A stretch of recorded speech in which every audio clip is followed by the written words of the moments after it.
going on, everybody? This is Okay, It's Time. Of course, this is my new show that I am really diving deep into the lives of the LGBTQ plus community because I feel as though we are not represented enough in this world to expound upon some of the things that we've been through, how we've, gotten to where we are. And these stories, I haven't heard a lot of these stories. So it really, really, really, really does my heart good to have this guy leave from one show to the next. That's why we're wearing the same outfits, because guess what?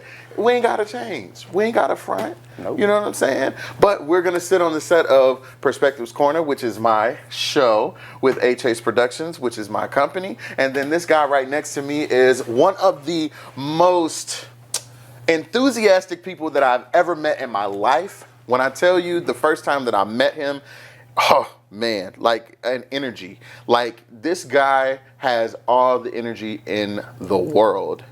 And yes, I'm speaking about Mr. RJ Brady. Hello, guys. What's up? Oh, whistle. I'm a little tipsy now, y'all. Hey, so. look, I try to make some drinks and stuff. Now, one thing I can say, my friend makes some good drinks now. And he gonna make sure you're right. That's what, I walked in, I was like, Chase, what my drink? Because Chase know how to make drinks, you know? Listen, it gets me. Should I say Aaron? Aaron Chase. Okay, Aaron Chase. Listen, it's my name. Tomato, it's all the same. It's my name. Can we... Listen, again, man, thank you so much for, taking this time out to be a part of these shows. We just got finished talking about, support and things like that. So I really appreciate you for helping me out and supporting me in this venture. And again, like I told you, anything I can do to support, don't hesitate to reach out and hit me up and everything. And once I get these cameras together and stuff, I'm gonna be trying to do some music videos too. You know what I'm saying? Child, when? Listen, I'm telling you. Did you see this place? Listen, once I get my stuff together, top notch, glam. I'm feeling very cozy. A nice couch, nice soft white pillows. Not everybody can pull off pillows. White pillows at that. It's so silly, silly. I love it. Well, here at Okay, It's Time, we are trying to dive deep into your life. We want all the tea. We want to know, how did you become this multi-talented, super energetic guy? Where did you grow up that way? Take me from, okay, you were born, okay, when, scene. What happened in your life that got you to this space? Well, honestly, ever since I've been knowing myself, I've been that person. Literally, and anybody that know me growing up could tell you that. I was that snotty nose kid running through the house, singing, running through the house, dancing, flips, splits, just jumping off stuff. I was that kid. So, I always been that person. I don't know, maybe because I'm a Leo. I don't know, maybe that has something to do with it. Okay. But yeah, so I'm a Pisces, and I kind of was doing the same thing. So okay, well, I don't know where this come from. Okay, thank you, God. I guess. Appreciate. I guess I was blessed. Yeah. So I've been that kid my entire life, and I remember times where I had so much energy. They used to be like, "We need to put you somewhere." They had me in karate classes. They had me. Well, I never took dance classes, so I can't say that. But I used to do talent shows. Okay. So my mom used to prepare me for talent shows. I used to be in love with the band. Mm-hmm. I always been that person. Okay. So growing up, when was the turning point of you knowing some of the things that you kind of wanted to do in your life and stuff like that? When did you say, okay, I think I want to do this? That is a good question. I actually been that way my entire life. Mm-hmm. Ever since I've known myself, I've always known where I wanted to be. And I think that comes from my dad, introducing me to movies like The Temptations, The Five Heartbeats, Tina Turner, What Love Got to Do with It, movies like that, the Jackson 5s. Movies like that really inspired me, honestly, because that's what I used to watch. I didn't really watch cartoon that much. I used to watch, that's what I like to go and watch, performance show, people on stage. And I think that those amazing people kind of inspired me to be who I am today as far as an artist. because that's what I known that my whole entire life. I know all the sorry, drinks. I know all the choreography to like the Temptations movie. I know all Tina Turner's choreography. I know all the Five Heartbeats choreography. I know the Jackson Five. I literally studied all of that. Taught yourself. I literally taught myself all of that. So listen, this dude dances like nobody's business, and honestly, like at first, like I'm just gonna say it. Like I was doing a few 1-2 steps, back in my day. That's along the lines of the J-Set drill team persuasion, and I've seen some people do some things, and this guy right here picks up on anything and just does it, and I'm like, why not me? why can't I do that? Listen, I have one dancer leg, okay, and it's this one. No, actually, you can. I have one dancer leg, and then the other leg just don't do what it needs to do. Okay, this one worked, that one don't.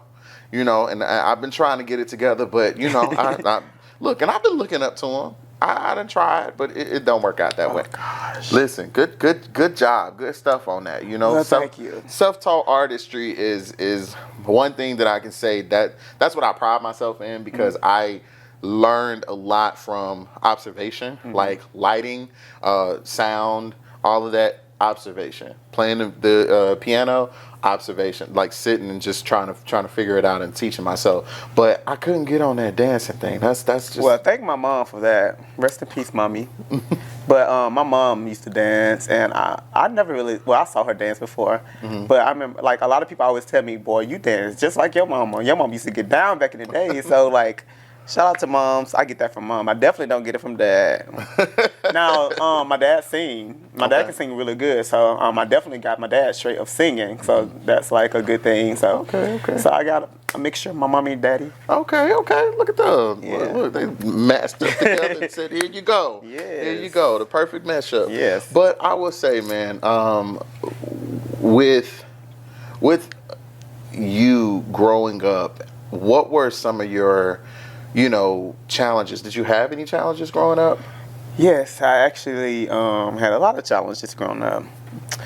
The biggest challenge, I would say, I had very young parents, and my dad and my mom really wasn't there that much. And a lot of my childhood I don't remember. I don't know if it's because God wanted me to not remember those moments. But there's a lot of stuff I don't remember from my childhood, but I do remember bits and pieces. And I do remember, like, staying at people's house. Like, my mom used to have babysitters every week. And my mom and my dad wasn't, they were separated a lot. I mean, they were young, so, I can't really, just judge them from that. But I used to stay at different people's house every week. And I do remember crying myself to sleep every night, wanting my dad and wanting my mom. And that really kind of, I think it traumatized me a lot. And that's probably why I'm so active with entertaining, because I just wanted the people that I love to see me. And like, hey, I'm here. Look what I can do. But it was always outsiders there in my corner, or there was outsiders that was keeping me, and I really just wanted my parents. So that part of my life was kind of rough, not really. And then I had my little brother also. Actually, my life is like really crazy. So me growing up, I have 2 older sisters. Okay. I have a little brother, and then it's me. So growing up, I don't even remember my sisters being like there. Like, I have older sisters, so I don't know what happened between my mom and my sister's dad, but they kept my sisters from me. Or I don't want to put that out and make that sound so bad, but I didn't see my sisters. Wow. And so I knew I had sisters, so I used to cry about that too, because I was like, I want my sisters, but like I didn't really know my sisters like that. And then I have my little brother, and I pretty much raised him, because like I said, my parents really wasn't there that much. So with my little brother, it was just me and him, and I used to always have to take up for him. I took responsibilities at a very young age, which I'm thankful for. Because I think that without all those moments that I've had, I wouldn't be as strong as I am today. But I am kind of still dealing with a lot of those traumatic moments. I become very codependent to people that I love, and I'm trying to separate myself from that, and I think that's why, and I'm dealing with that. I just recently had a conversation with my sister, because I don't know if you know or not, but my mom passed away 9 years ago, so it was just her anniversary a couple of days ago, and I was mad, I was angry, and I was confused and sad because I was like, why you left me with them people, like I never really got past that. Or why you didn't spend as much time with me, and why I didn't have the life as a lot of people that I actually knew.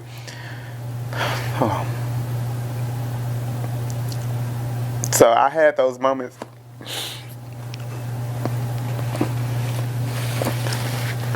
I had those moments with my sister.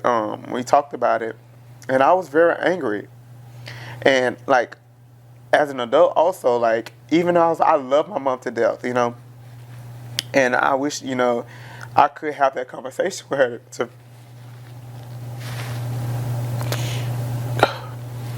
I wish I could have that conversation with her to like ask her, but and I think that's why I was so mad, because I'm like, damn, you're not here, and I really want to know like what was going on, and like what was it. So I just recently had the conversation with my sister, and she just randomly called me on my mom's ninth anniversary, and she was like, hey, how you doing? She's just playing around, and then she started speaking to me. And she was like, well, mom is in a better place, and you have to forgive her. She was young. You don't know what she was going through. And keep in mind, I never had that conversation with my sister either. Like, I never told her how I really felt. And when she told me that, it was like my mom was speaking to me, and it was like so beautiful. So I couldn't say anything. Usually when my sister be playing, I'll be playing back with her. But I was just looking at her like, oh my gosh. So she was just basically telling me like how, you can't really fault your parents for their mistakes, because they're human too. They go through things just like we do, And I don't know what she probably went through something in her childhood. My mom had her first kid, I think she was like, 12? Oh, wow. So she started out really young, but I didn't think about that. I was only thinking about like whenever she was older, and me like not having her there. So like that moment kind of, when my sister called me, and that moment kind of sealed the deal for me. So I did have that moment by myself where I was like, thank you for being my mom. Thank you for loving me, because I know she loved me. And I was like, whatever it was, I forgive you. Because I wanted to make peace with it, because I don't want to carry that, no longer. I'm about to be, a certain age, and I don't want to carry that no more. So, yeah, I'm sorry. Oh, it's okay. It's okay.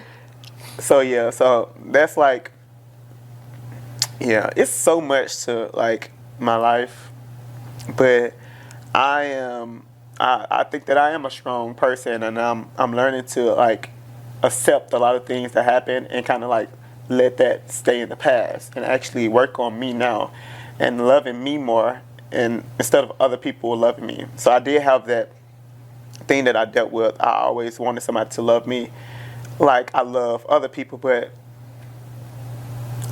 people gonna do their own thing, and people not gonna love you like you want to be loved all the time. So I'm just learning to love myself that way. So yeah. Wow. So with the absence and stuff like that, what caused you to understand a little bit more about who you were and who you loved and how to love and things like that? Like what were those moments like transitioning into loving other people? I'm still learning. I'm still learning that part. Like growing up, I always been this person, honestly. But it's like I used to get in trouble a lot. And like as an adult, I question myself now. I'll be like, why did I act like that? Like, what was it? So I'm literally trying to put pieces together now as an adult, because I never done it.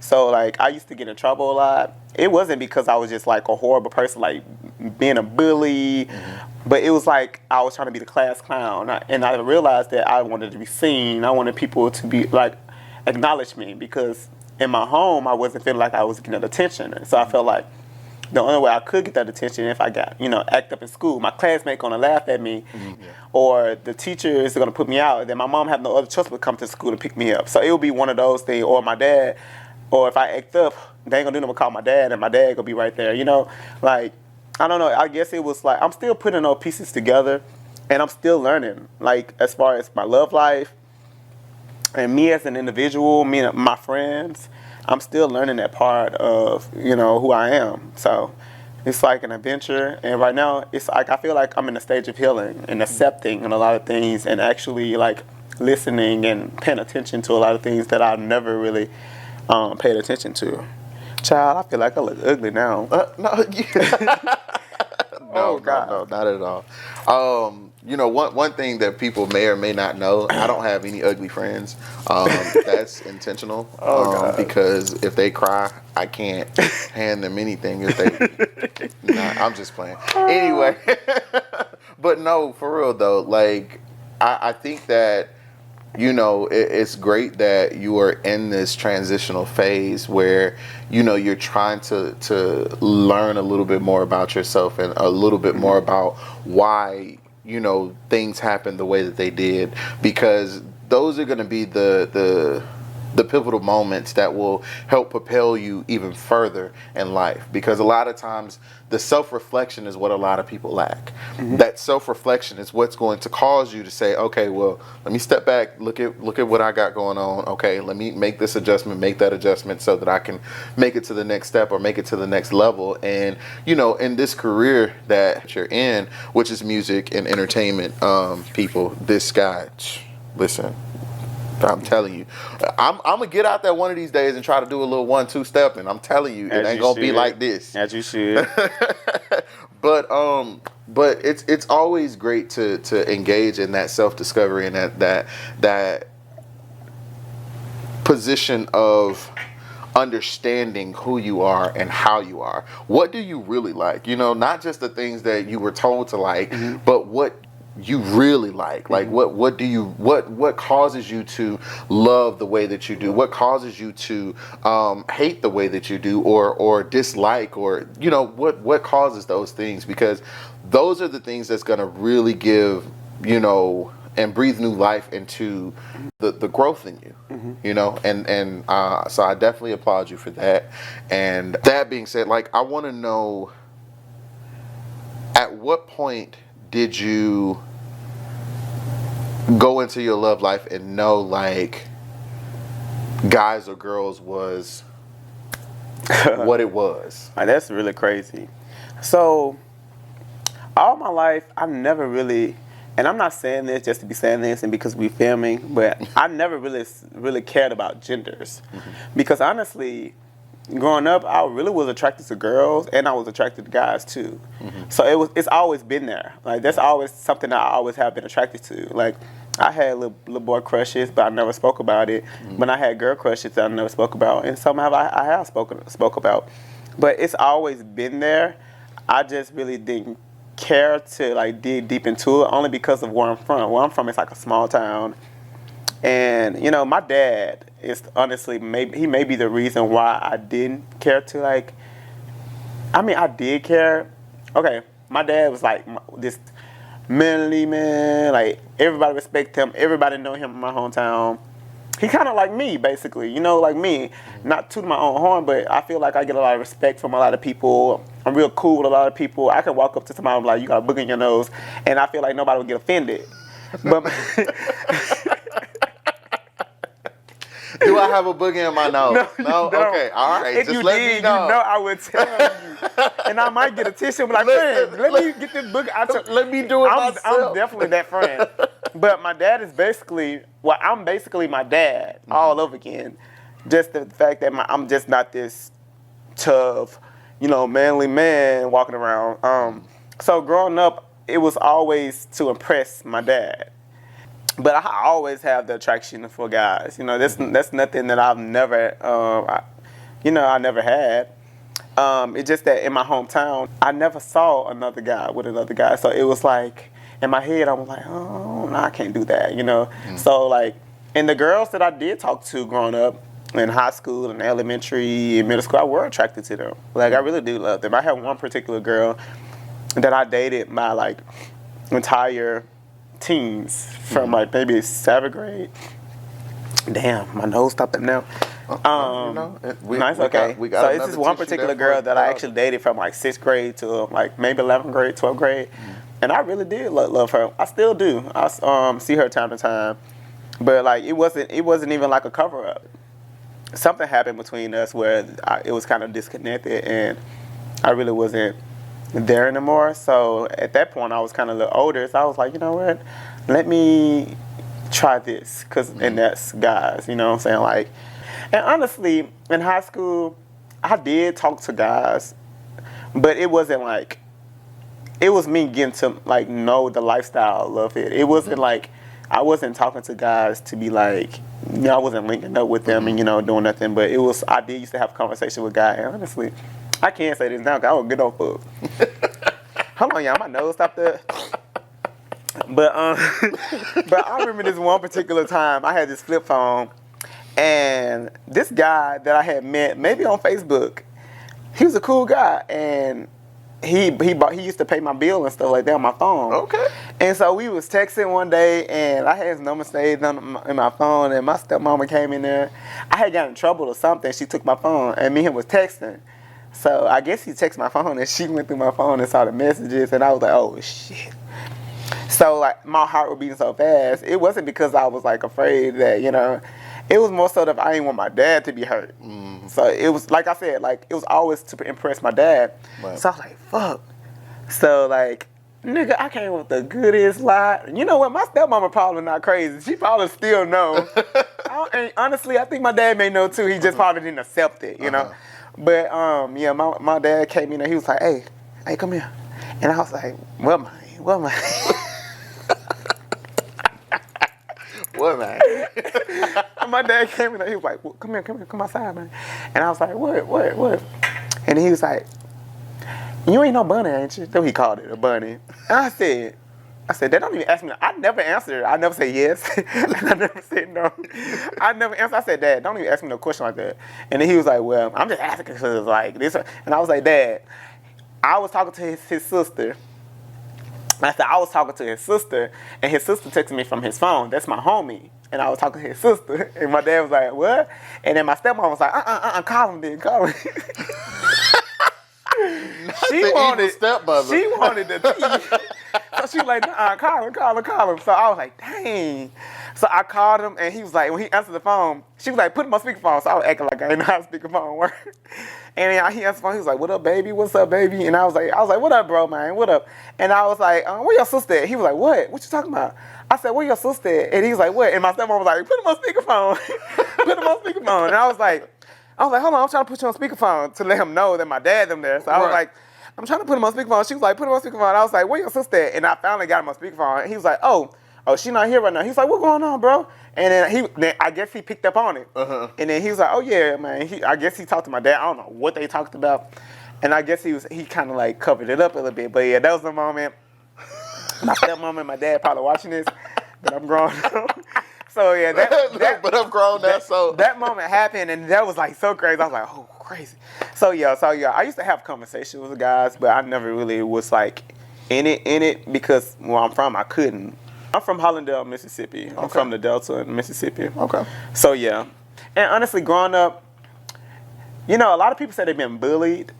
I don't think I have really been bullied, but I have had, you know, niggas call me like, you gay, and I'd be like, yo, mama gay. And then everybody start laughing at me. Like, so like I always knew how to like hold myself where like I can take up for myself. Like you ain't gonna bully me. Like I'm gonna make it like even in my head I'm like damn I am. You know like I do like guys. But so I really didn't consider myself as gay back then because I was like I mean and honestly with me I feel like everybody had the thought before. But I'm like in that moment I was like I never really care and I never really came out. Either. So I don't believe in like, the coming out thing. I'm sorry, I'm just going all over the place. Oh no, this is what this show is about. It's definitely about the, you know, the journey and so who knows and who don't in your family. So like with me, like I told you, I never came out. So ain't no like straight guy gonna come out and say, hey, I got a girlfriend. Like, or I'm like, why is it your business for me to come out too? Like I never understood that. Like so I never got on social media, hey y'all, I'm this. No. because I don't feel a point of it. Like, I don't understand why people do that. I still don't. But I mean, I'm not judging people that do. But to me, it's like you're saying, like, hey, y'all, look at me. I'm gay. Y'all look at me over here. And that makes you different from everybody else when you do stuff like that. Right. So with my family, my sisters, I did tell my sisters. But one of my sisters cried. And it's so crazy because the sister that actually cried is actually married to a woman now. Wow. So, but she didn't cry because I told her that. She cried because she thought that she didn't want nobody judging me. As far as my dad, I honestly kind of just told him like a year ago. Okay. We were sitting in the living room. We were just talking, and I was like, Dad, I got something to tell you. And he was like, what? I was like, I like guys too. I told him that because, you know, like, I dated girls. He only known me to date girls, but I was like, and I told him, he was like, what? And then I was like, yep. I'm a bunny. Yep, I'm a bunny. Basically. So I was like, yep, I'm a bunny. And then he was like, man, shut the hell up. Why you talk to me like that? And I was like, okay. So after that conversation, like, it literally was that quick. And then I was like, okay. So I was like, let me see your car. I know you gave me something to eat. He gave me his car, and we got something to eat. So it was like that moment, and that's it. So the next day, I was coming back home to Atlanta, and he called me, and he was like, you got some gas in your car? And I was like, no, I'm about to put something in there. He was like, come and get my car so I can fill you up before you go. So I went there, and he brought it up one more time. He was like, man, you know what you told me last night? And I was like, what? And he's like, and I was like, okay, what about it? And then he was like, man, I couldn't go to sleep. I was like, all right, where your car at? Like, that ain't my problem. That's something you gonna have to sort out. Like, I just wanted you to know. And so, so that happened, and my dad never brought that back up anymore. Right. And then, like, you know, somebody that I'm dating have came around them, and I think they kind of, like, put the pieces together, and I think that's how it should be. I've been posting, like, stuff out of my comfort zone, which is Voodoo, my song that I'm about to release. The video is something I thought I would never do in my entire life because it's actually showing, like, my sexual side of my sexuality. Okay. And I never thought that I would do that, but I think it's the most beautiful thing I ever done.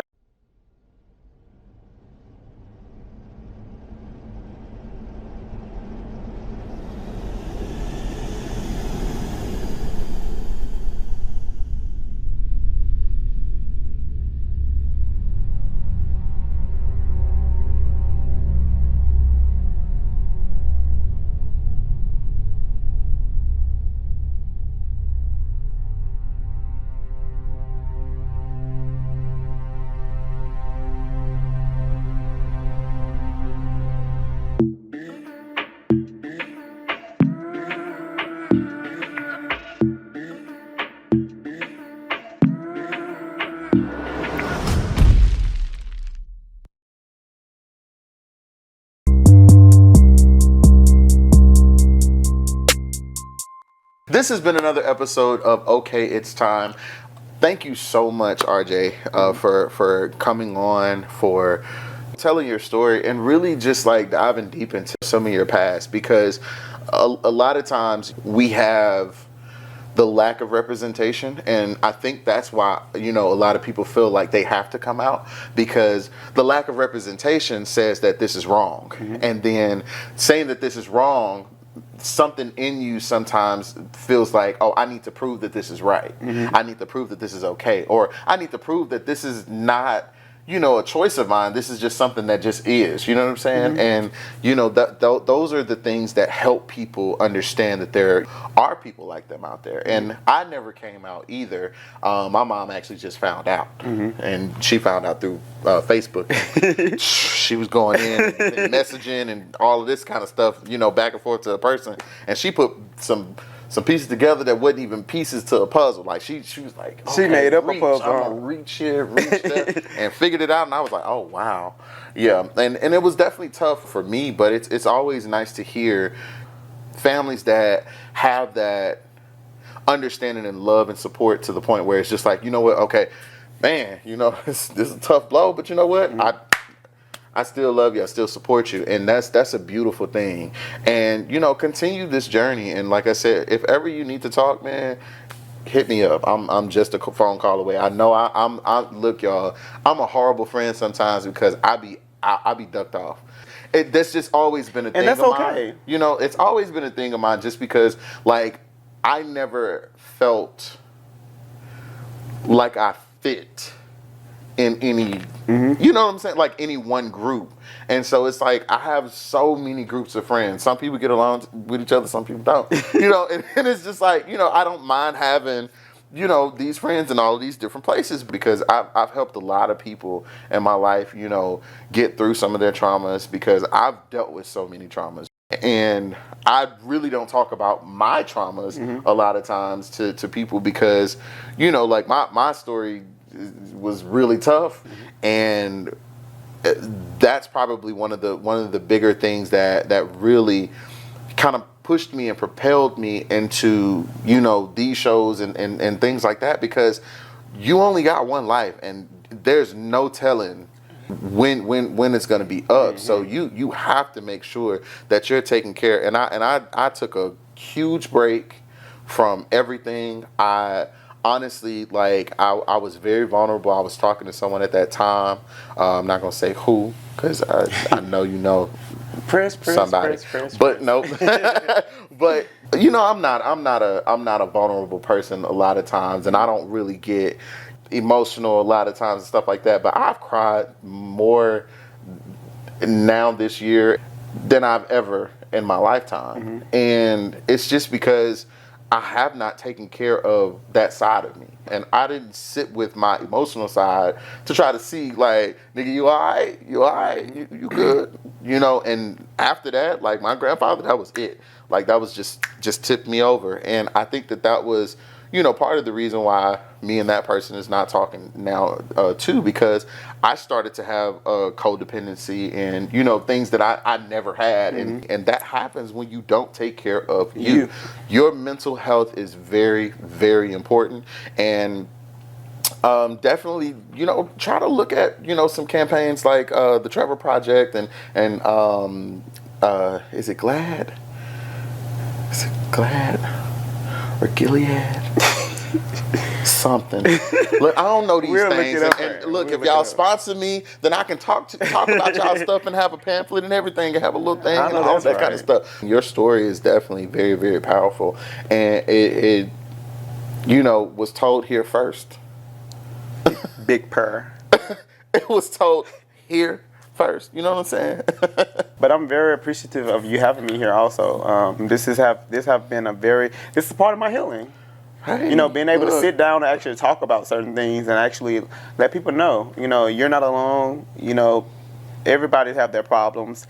You have your problems. I have my problems. Just, you have to think of that. You know, you can't judge people off of what you think or who they are. You know, you have to actually, you know, get to know people. And it's like a good moment for the both of us, you know. Again, I thank you so much, and I look forward to seeing this music video that's dropping Friday. Yes. You know, hopefully this drops before the music video so that y'all not looking at me like, oh, he dropping another one. No, it's voodoo, and it's dropping Friday. So if I ain't got time to edit both of these shows, then guess what? It's still gonna drop. Well, let's put a date on it. October the 22nd. It's gonna drop October the 22nd. October 22nd. So if this drop after, don't judge me. Right, don't judge it's just him. me. It's just him. Okay. Independent. Thank you again, man. No, listen, thank you. It is all love. Look, we didn't practice that. You can tell that all of this stuff is we gotta real. do that again. Let's go. Okay. Boom. We're gonna do it one more time because I don't know what's going on. Hold on, let me pull my I should have wore a chain. Let me turn it to Brady right there. Hold on. All right, bro. All right, cuz. All right. Peace out.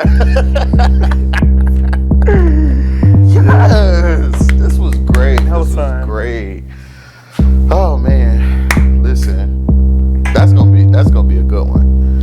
Can you give me another drink? Yes.